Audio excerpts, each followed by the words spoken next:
주일 예배 자리에 나오신 여러분들을 주님의 이름으로 축복하고 환영합니다. 우리 다 함께 반주에 맞춰서 묵상 기도 드리겠습니다.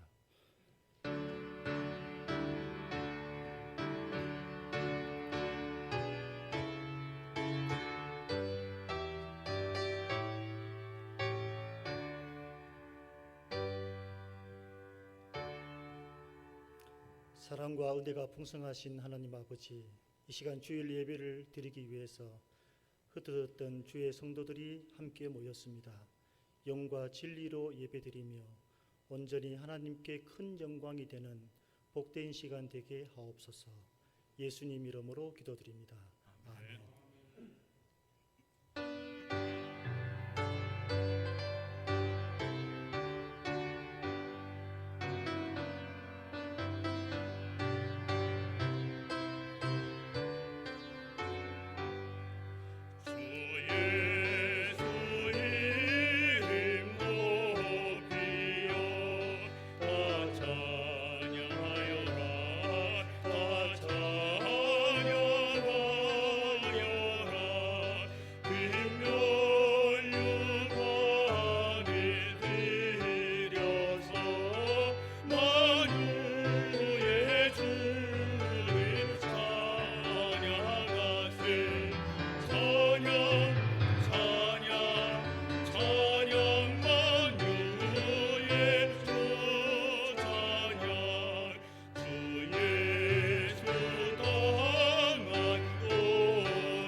전능하사 천지를 만드신 하나님 아버지를 내가 믿사오며 그 외아들 우리 주 예수 그리스도를 믿사오니 이는 성령으로 잉태하사 동정녀 마리아에게 나시고 본디오 빌라도에게 고난을 받아사 십자가에 못 박혀 죽으시고 장사한 지 사흘 만에 죽은 자 가운데서 다시 살아나시며 하늘에 오르사 전능하신 하나님 우편에 앉아 계시다. 저리로서 산자와 죽은 자를 심판으로 오시리라. 성령을 믿사오며 거룩한 공회와 성도가 서로 교통하는 것과 죄를 사하여 주시는 것과 몸이 다시 사는 것과 영원히 사는 것을 믿사옵나이다. 아멘.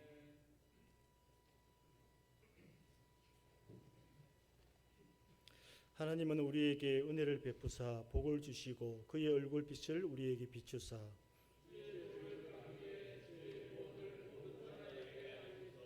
하나님이여 민족들이 주를 찬송하게 하시며 온 백성은 기쁘고 즐겁게 노래할지니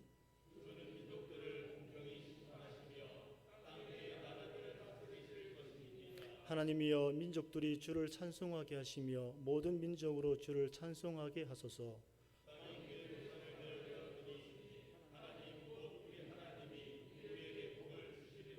하나님이 우리에게 복을 주시리니 땅의 모든 끝이 하나님을 경외하리로다. 아멘.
해 뜨는 데부터 해지는 데까지 종교의 영광과 찬양을 받으시기에 합당하신 하나님 아버지, 허물과 죄로 죽었던 우리들을 십자가의 그 귀한 사랑으로 구원하여 주시고, 오늘도 이 거룩한 날 아버지 앞에 나와서 이렇게 예배드리게 하심을 감사합니다.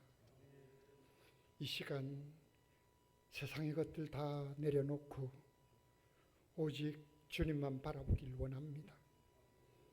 빛과 진리의 거룩한 시간 되기를 원합니다.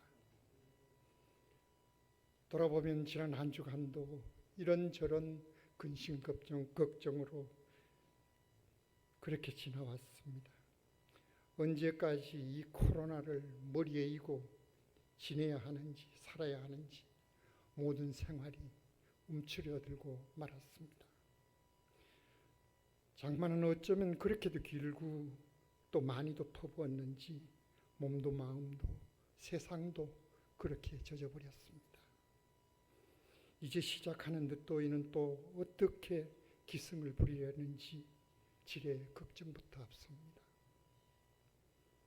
정치마저 나라와 백성들은 어쩌라는 건지 그쪽은 쳐다보기도 또 생각하기도 겁이 납니다. 그런데도 우리의 일상은 그냥 그렇게 흘러가고 있습니다. 형통한 날에는 기뻐하고 공고한 날에는 뒤돌아보라고 하셨는데, 감사와 찬송은 어느새 사라지고 회개와 은혜가 없는 우리의 생활이 부끄럽습니다. 차갑지도 뜨겁지도 않는 우리의 모습을 이 시간 돌아봅니다. 부족한 믿음의 민낯이 그 속살 드러날까 주님 두렵습니다. 힘들어도 이제 마음을 추스르고 믿음의 돛대를 향해서 나아가게 하시옵소서. 믿음 위에 굳게 서는 우리 모든 성도들이 되게 하시옵소서. 다시금 이렇게 광복절을 맞이하여 나라와 민족을 위해 기도합니다. 이 나라 대한민국에 오늘이 있음은 여호와 이레의 그 예비하신 축복인 줄 믿습니다. 그러나 주님, 이 땅의 광복은 또한 아픈 분단의 역사이기도 합니다. 주변 열강의 힘은 더욱더 거세지는데 아직도 남과 북은 증오의 골만 깊이 파고 있습니다. 주님, 할라에서 백두까지 진정한 자유와 평화가 주 안에서 이루어지게 하시옵소서. 그리하여 이 민족을 통해서 주님의 영광을 온 세계 위에 높아지게 하시옵소서. 그러하실 주님을 믿고 그 시간을 기다립니다. 이제 말씀을 선포하시는 우리 김문동 목사님 영육간에 강건하게 붙들어 주시옵소서. 성령께서 능력 있는 말씀, 감동이 넘치는 말씀 되게 하여 주시옵소서. 그래서 이 힘든 세대를 살아가는 우리 모두에게 희망과 용기를 주시고 연약한 믿음 더욱더 굳세게 하는 말씀 되게 하시옵소서. 예배의 시종을 주님께 맡겨옵니다. 주님 홀로 영광 받으시옵소서. 이 자리에 함께하지 못한 모든 성도들 온라인 예배를 통해서 같은 은혜 받게 하시옵소서. 예배를 위해 수고하는 모든 손길들 주님 기억하시고 축복하시옵소서. 특별히 힘들고 어려운 성도들 주님 급히 묻은 손으로 붙드시고 또 일으켜 세워주시옵소서. 이 모든 말씀 우리를 구원해 주신 주 예수 그리스도 이름 받들어 기도합니다. 아멘.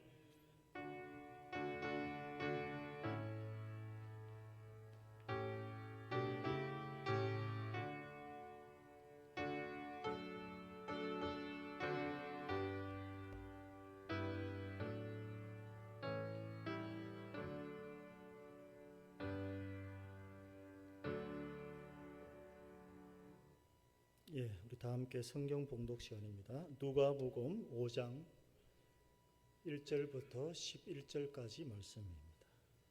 한 절씩 교독하고 마지막 11절은 함께 보도록 하겠습니다. 무리가 몰려와서 하나님의 말씀을 들을새 예수는 게네사렛 호숫가에 서서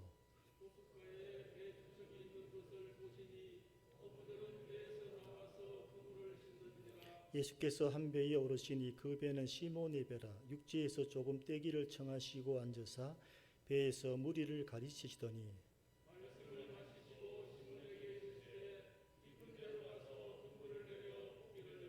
시몬이 대답하여 이르되 선생님 우리들이 밤이 새도록 수고하였으되 잡은 것이 없지만은 말씀에 의지하여 내가 그물을 내리리이다 하고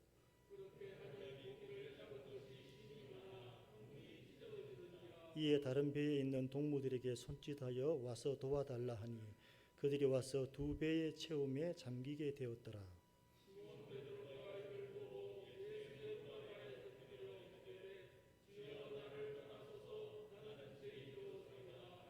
이는 자기 및 자기와 함께 있는 모든 사람이 고기 잡힌 것으로 말미암아 놀라고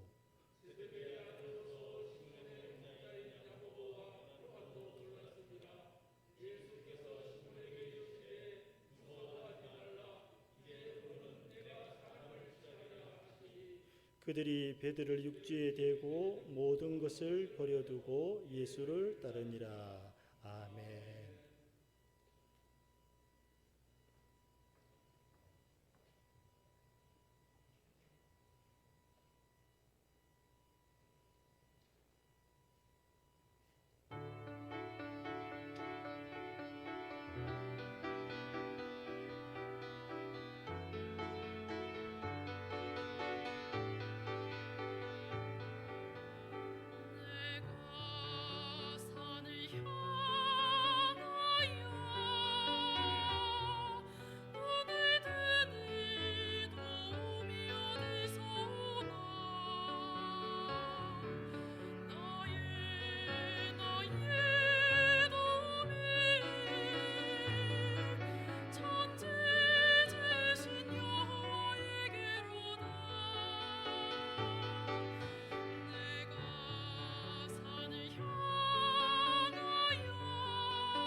대부분의 사람들이 그 인생을 살다가 생의 전환점이라는 것을 만나게 됩니다.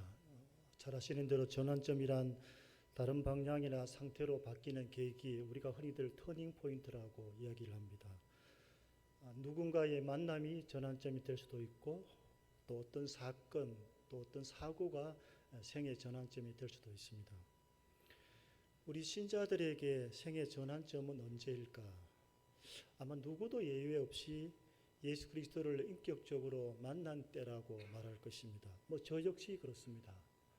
아주 오래된 일이지만 그때의 기쁨과 감격은 아주 선명하게 기억에 남아 있습니다. 예수님과의 만남이 왜 우리 인생들에게, 신자들에게 전환점이 될 수 있을까?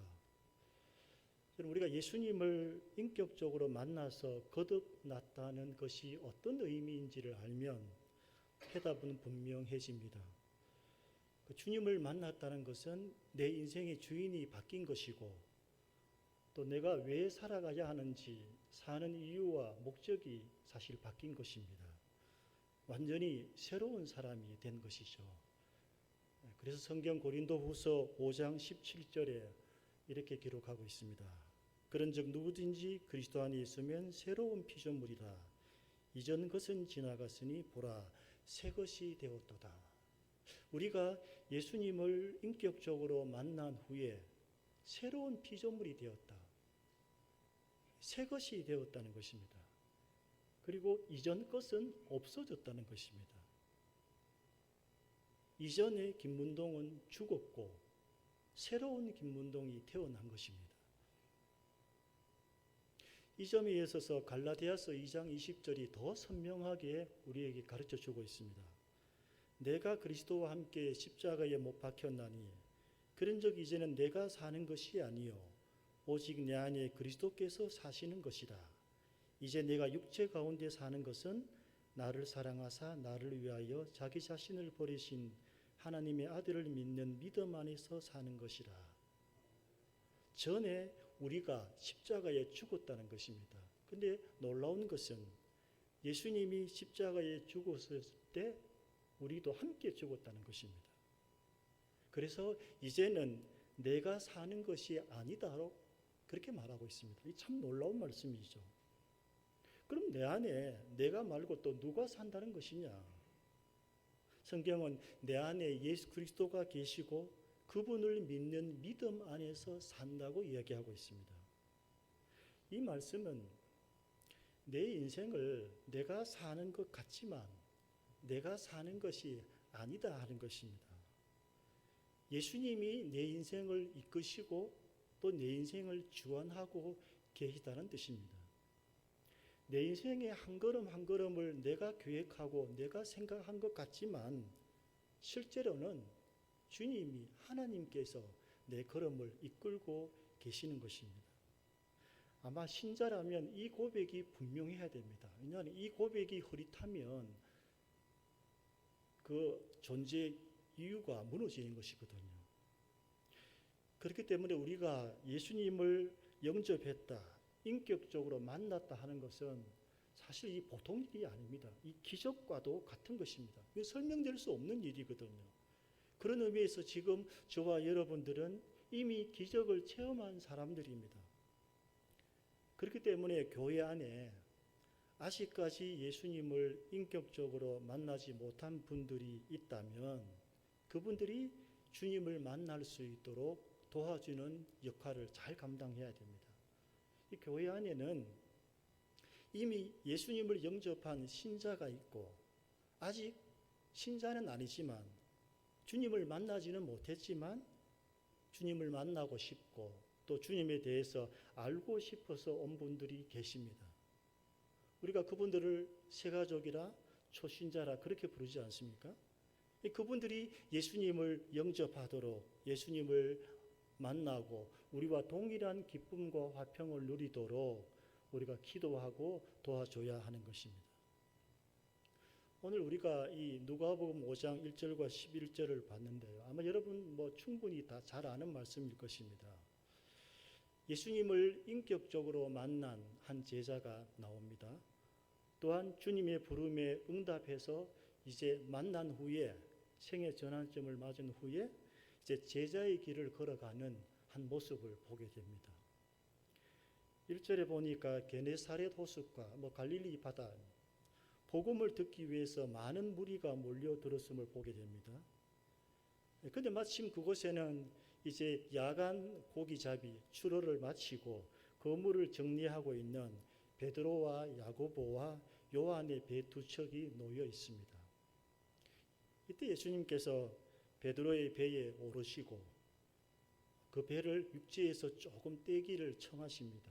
아마 호숫가에 사람들이 많이 모이다 보니까 배에 올라와서 말씀을 전하기 위해서 그렇게 한 것 같습니다. 혹자는 이 본문을 예수님의 선상 강화다 이렇게 말하고 있습니다. 마태복음 5장은 산상보훈인데 여기는 배 위에서 말씀하셨다고 하셔가지고 예수님의 선상 강화다 이렇게 표현하기도 합니다. 자, 이제 어떤 말씀을 하셨는지 성경은 말하지 않습니다. 모든 말씀을 다 마치시고 나서 예수님께서 오르셨던 그 배의 주인 베드로에게 깊은 데로 가서 그물을 내려 고기를 잡으라 그렇게 4절에 말씀하고 있습니다. 이 선상에서 말씀하신 것을 강단설교라고 한다면 이제부터는 이제 2부 설교가 시작됩니다. 모든 사람들이 직접 눈으로 보고 체험하는 실물 설교가 기다리고 있다 하는 것을 암시하고 있습니다. 자, 한번 생각해 보십시다. 우리의 선입견을 좀 내려놓고 2절에 보면 이미 야간 출어를 다 마쳤습니다. 작업이 종료되었습니다. 저는 잘은 모르겠습니다만 그물을 씻는다는 것은 이 고기잡이 작업이 끝났다는 의미잖아요. 이제 그물을 씻고 있었습니다. 또 5절에 보니까 이 야간 출어 때 아무런 수확이 없었습니다. 어떻게 된 일인지 고기를 얻지 못했습니다.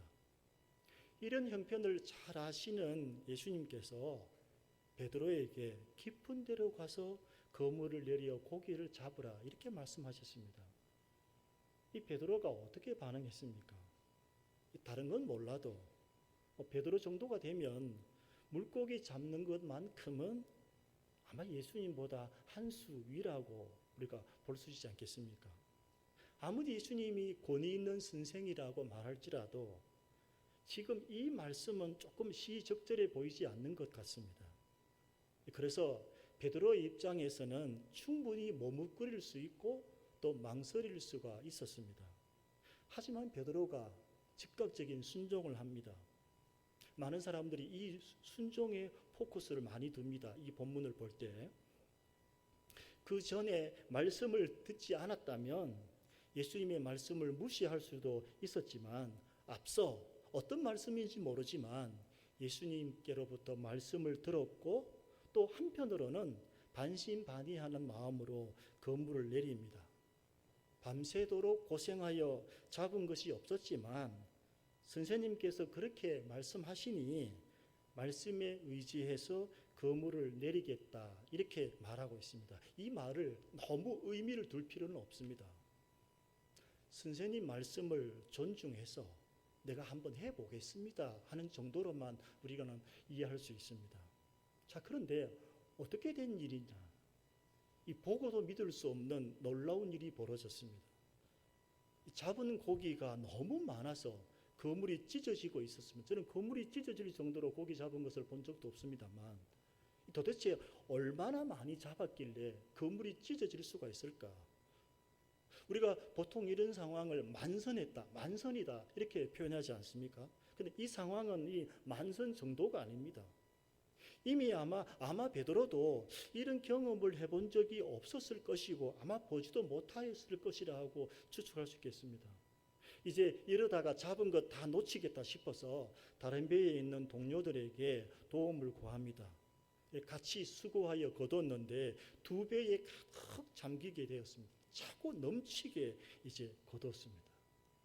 이제 여기까지가 이제 이 게네사렛 호숫가에서 벌어진 이제 사건의 전말입니다. 자, 그런데 이제 다음이 중요합니다. 이제 본 사건의 핵심이 지금 밑에서부터 전개되고 있습니다. 자, 이것으로 이 사건이 매듭되었다면 우리는 어떤 교훈을 얻을 수 있겠습니까? 주님의 말씀 순종했더니 복을 받았다. 말씀에 의지하여 내가 말씀 의지하고 그물을 내리니까 엄청난 수확을 거두었다. 풍성한 축복을 받았다. 자, 봐라. 말씀에 의지하여 순종했더니 복을 받지 않느냐? 우리도 순종하면 복을 받는다. 하나님 말씀 순종하고 목사님 말씀 순종하면 복을 받는다. 크게 무리가 없는 메시지입니다. 순종의 중요성을 얼마든지 이 본문을 통해서 드러낼 수 있습니다. 하지만 본문의 핵심은 그것이 아닙니다. 이제 8절부터 전혀 뜻밖의 상황이 벌어지고 있습니다. 이건 쉽게 예상할 수 없는 장면입니다. 우리는 이 본문을 너무나 많이 봐왔기 때문에 이후에 벌어지는 베드로의 행동을 잘 알고 있습니다만 사실 이 8절부터 벌어지는 이 상황을 우리가 예측하기는 굉장히 어렵습니다. 이 드라마도 아마 이런 드라마 이게 정말 아마 없을 겁니다. 반전이 벌어지고 있습니다. 사실 이 본문 베드로의 부르심은 우리가 공간복음이라 하죠. 마태, 마가, 누가 이 세 복음서를 공간복음이라고 하는데 이 세 복음서에 모두 기록되어 있습니다. 그런데 마태, 마가의 기록은 아주 간단 명료합니다. 그러니까 8절부터의 이 상황은 묘사하지 않습니다. 그런데 누가의 기록은 좀 다릅니다. 이적에 대한 부분과 그리고 이후에 벌어지는 베드로의 신앙 고백까지 아주 상세하게 기록을 하고 있습니다. 누가만이. 왜 이 부분을 누가만이 이렇게 상세하게 기록을 하였을까? 이 누가복음이 이방인을 위한 복음이라는 그 기록 목적을 볼 때에 이 독자들에게 전하고자 하는 중요한 메시지가 담겨져 있기 때문에 누가만이 이 부분을 중요하게 다루고 있습니다. 한번 8절을 한번 보겠습니다. 시몬 베드로가 이를 보고 예수의 무릎 아래에 엎드려 이르되 주여 나를 떠나소서 나는 죄인이로소이다 하니 이 베드로가 갑자기 왜 이런 고백을 하는 것입니까? 밑도 끝도 없이 그저 우리가 예상할 수 있는 대로 자연스럽게 예상할 수 있는 대로 선생님 너무 고맙습니다. 선생님 말씀대로 내가 고기를 잡았더니 많이 잡았습니다. 역시 예수 선생님 권위 있고 정말 대단하신 분이십니다. 앞으로도 선생님 말씀 잘 존중하고 많이 배우겠습니다. 이쯤 하면 정리가 되잖아요. 우리가 충분히 예상할 수 있는 대로. 자, 이렇게 했으면 아주 끝날 일인데 갑자기 무릎을 꿇고 또 자기가 죄인이라고 하니 도대체 이 상황을 어떻게 받아들여야 하는 것인가 하는 것입니다. 8절 말씀을 우리가 조금 유의 깊게 관찰해 보면 베드로가 주님께 향한 호칭에도 변화가 있음을 우리가 캐치하게 됩니다. 5절에 베드로는 주님을 선생이라고 불렀습니다. 에피스타테스, 영어로 메스터라고 기록하고 있습니다. 선생님이요. 근데 이적을 경험한 후에 8절에서는 주님을 퀴리오스, 주님이라고 부릅니다. 영어로 로드라고 번역했습니다. 선생에서 주님으로 호칭이 바뀝니다. 이것은 단순한 호칭의 변화가 아닙니다. 이 베드로에게 뭔가 지금 변화가 일어나고 있다는 것들을 암시하는 대목입니다. 베드로는 이 사건 전에도 여러 경로를 통해서 예수님에 대해서 들었을 것이라고 우리는 추측할 수 있습니다. 그가 어떤 분인지 또 무슨 일을 하고 계신지에 대해서 우리는 아마 들었을 것이라고 생각을 합니다. 그러나 실제 자기 삶의 현장에서 주님을 만난 것은 처음입니다. 더군다나 밤새 수고하였지만 고기를 잡지 못한 실패의 현장에서 주님을 만난다는 것, 이 굉장히 중요합니다. 우리 신자들 가운데에 여러 가지 실패와 어려움 속에서 주님을 만나는 경우들이 많이 있지 않습니까? 밤새 수고하였지만 고기를 잡지 못한 실패의 현장에서 주님을 만났습니다. 예수님의 가르침에도 놀랐지만 말씀대로 순종했더니 자기 앞에 벌어진 이 이적에 대해서 정말 놀라움을 감출 수가 없는 것입니다. 이것은 진정 하나님이 아니면 할 수 없는 기적이라는 것을 실물로 보게 된 것입니다. 말씀을 들었을 때는 그저 권위 있는 선생으로 생각했는데 이제 입으로 벌어지는 실물 설교를 통해서는 전혀 지금 다른 반응을 보이고 있습니다. 만선의 기적 앞에서 예수님의 어떤 신적인 위험을 느끼기 시작하는 것입니다. 두려움과 경외심입니다. 그리고 동시에 자신의 실상, 정말 나는 아주 초라한 죄인임을 깨닫게 되는 것입니다. 그래서 예수의 무릎 아래에 엎드려 고백합니다. 주님, 나를 떠나소서. 나는 죄인입니다. 예수 그리스도의 그 권능 앞에서 내 모습은 너무나 초라한 죄인임을 깨닫게 되는 것입니다. 사실 우리가 주님을 인격적으로 만났을 때에 할 수 있는 첫 번째 고백이 뭡니까? 나는 죄인입니다 하는 것입니다. 이 고백에서부터 신앙이 출발되는 거잖아요. 우리가 세례받을 때 교회에서 성도들이 보는 앞에서 하나님과 성도들을 증인 삼아서 질문하는 문답의 1번이 뭡니까? 당신이 죄인임을 고백하느냐를 묻지 않습니까? 하나님의 위험 앞에 서 있는 인간의 필연적인 고백이 바로 나는 죄인이다 하는 고백입니다. 하나님께서 이사야를 선지자로 부르셨을 때 이사야의 첫 마디가 무엇이냐 하면 이사야 6장 5절에 이렇게 기록합니다. 그때에 내가 말하되 화로다 나여 망하게 되었도다. 나는 입술이 부정한 사람이요 나는 입술이 부정한 백성 중에 거주하면서 만군의 여호와의 신 왕을 배웠음이로다 하였더라. 이제 내가 죽게 되었다는 것입니다. 내가 더럽고 초한 죄인인데 입술이 부정한 사람인데 이 만군의 여호와를 배웠다는 두려움을 느끼게 되는 것입니다. 우리가 주님의 위엄 앞에서 주님의 권능 앞에서 나는 아무것도 아니라는 죄인임을 깨닫는 것이 굉장히 중요합니다. 이것이 주님을 만난 사람들의 공통적인 신앙 고백이거든요. 나는 아무것도 아니다. 누가복음 18장에 보면 바리새인과 세리의 기도를 대조시키고 있는데 이 세리의 기도를 보면 누가복음 18장 3절에 이렇게 기록합니다. 세리는 멀리 있어서 감히 눈을 들어 하늘을 쳐다보지도 못하고 다만 가슴을 치며 이르되 하나님이여 불쌍히 여기소서 나는 죄인이로소이다 하였느니라. 바로 이것입니다. 하늘을 쳐다볼 수도 없다. 이 죄인이 가슴을 치며 통곡하며 죽을 죄인임을 고백하는 것입니다. 그저 불쌍히 여겨달라는 기도 말고는 간구할 수 있는 게 없는 것입니다. 바리새인처럼 이틀에 한 번 금식하고 11조를 드리고 자랑할 게 없어요. 사실 우리가 하나님 앞에 자랑할 게 사실 없습니다.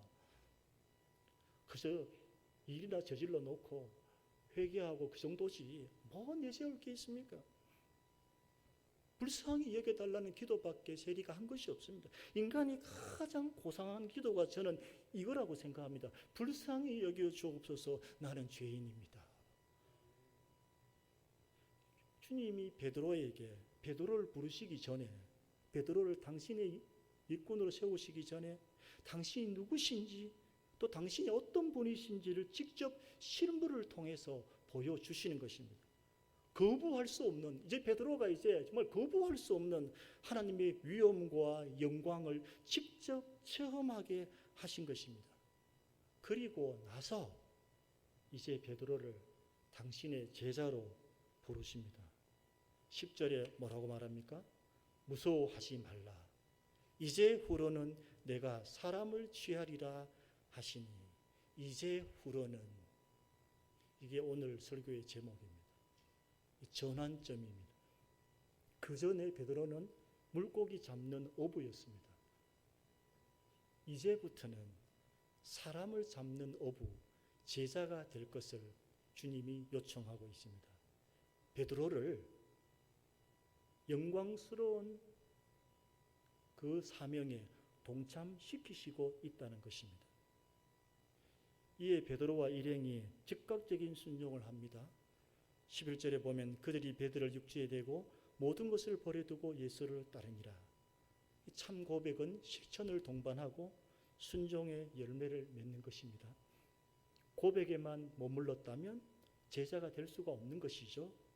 제자는 고백을 넘어서 실천하고 순종해야 하는 것입니다.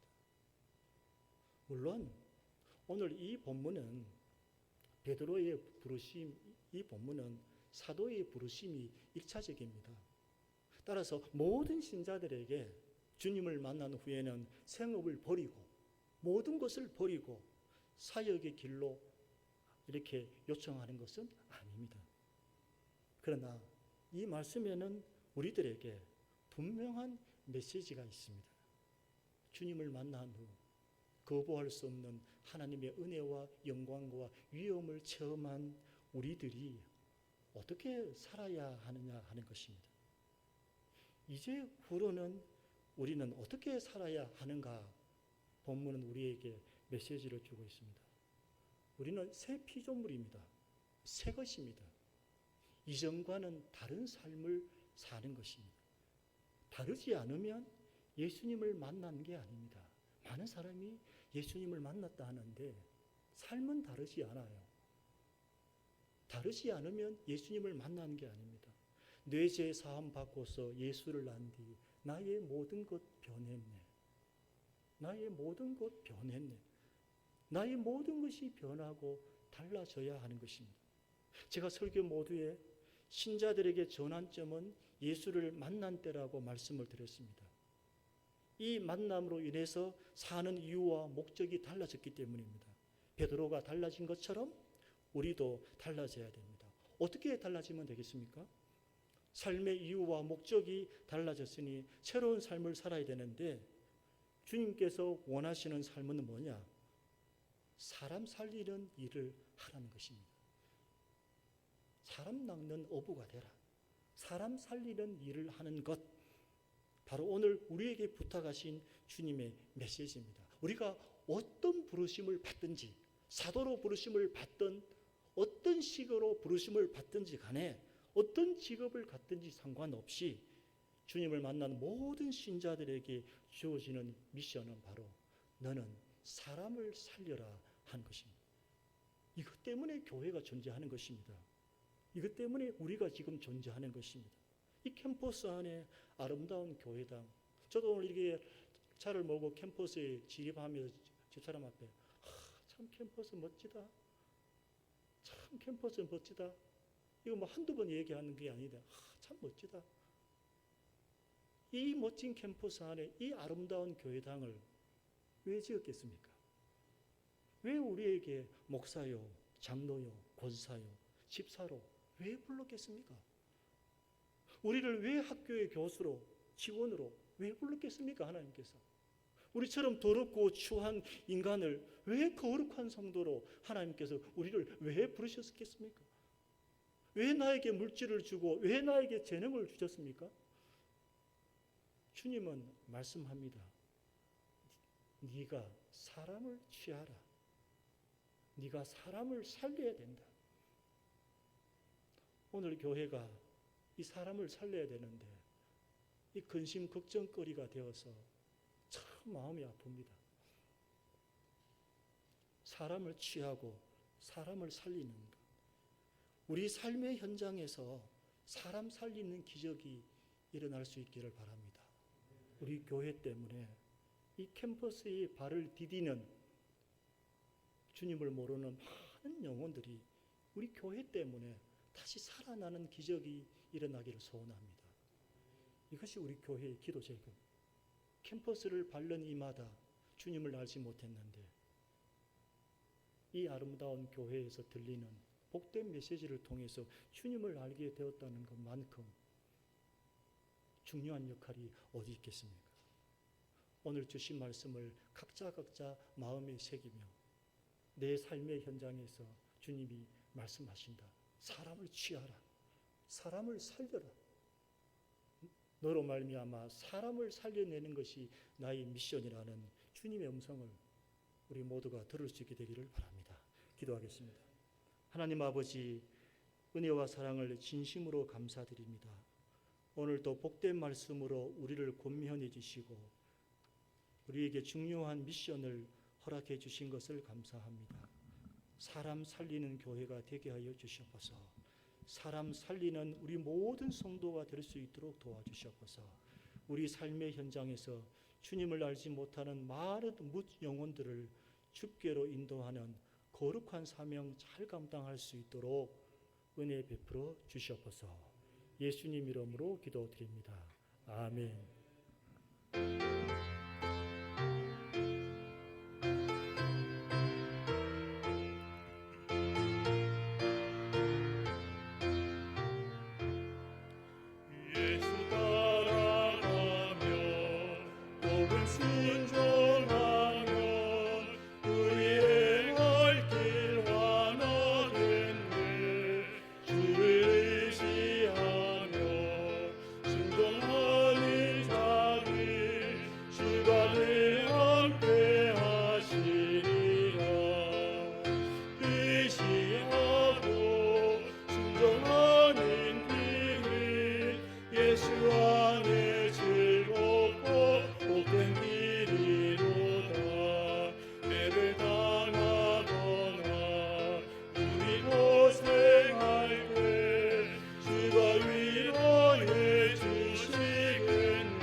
하나님 아버지, 받은 은혜에 감사하는 마음으로 주일 헌금과 감사 헌금과 11조와 또 선교 헌금과 하나님께 드립니다. 하나님, 이 예물이 사용되는 곳곳마다 사람 살리는 기적이 나타나게 하여 주시옵소서. 바친 성도의 손길을 은혜 베풀어 주시고 어려움 가운데 있는 모든 성도들에게 주께서 위로해 주시고 힘을 주시고 격려해 주시기를 소원합니다. 뜻하지 않게 수재를 당해서 어려움을 당하고 있는 국민들이 많이 있습니다. 하나님, 그들의 흐르는 눈물을 닦아주시고 위로해 주시고 다시 재기할 수 있도록 모든 수해 복구가 잘 진행되어질 수 있도록 축복하여 주시옵소서. 코로나19가 다시 지금 골창하고 있는데 서울과 수도권을 중심으로 확진자가 많아지고 있습니다. 하나님, 교회가 참 지혜롭고 순결하게 이 어려운 고비를 잘 대처해 갈 수 있도록 도와주시옵소서. 우리 교회는 한 건의 어려움도 발생하지 않도록 하나님 지켜주시고 우리 캠퍼스와 우리 성지학원에도 동일한 은혜를 베풀어 주시옵소서. 예수님 이름으로 기도드립니다. 아멘.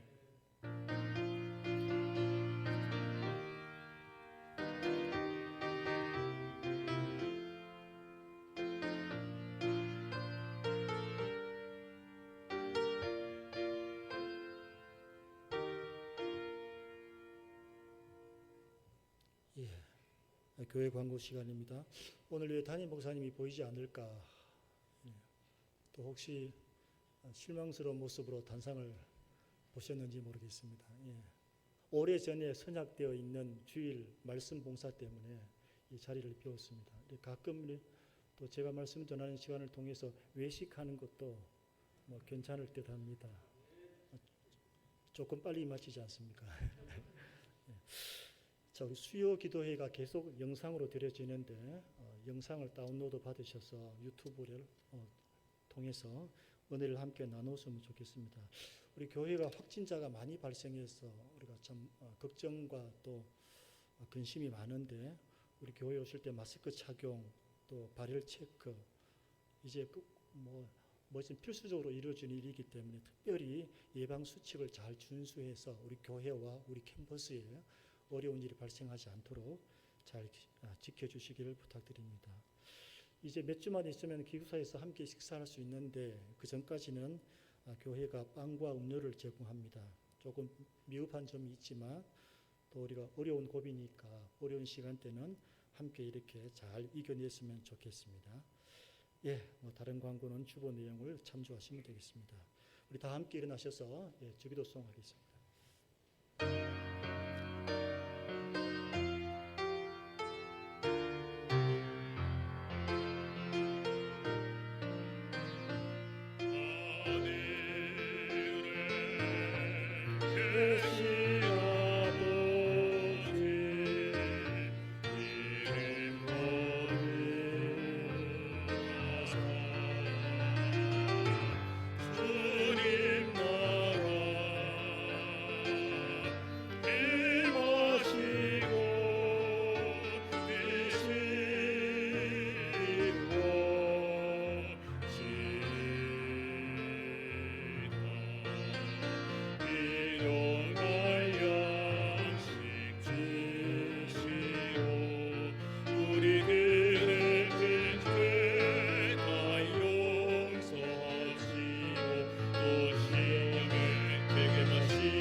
주 예수 그리스도의 은혜와 하나님의 사랑과 성령의 교통하심이 우리 각자 삶의 현장에서 사람을 취하고 사람 살리는 사명을 잘 감당하기를 원하는 모든 성도들 머리 위에 영원토록 함께 있을지어다.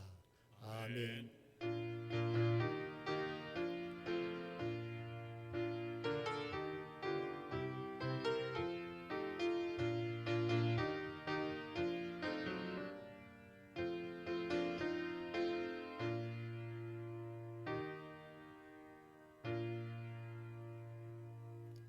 예, 스바냐 3장 17절 다 함께 보시겠습니다.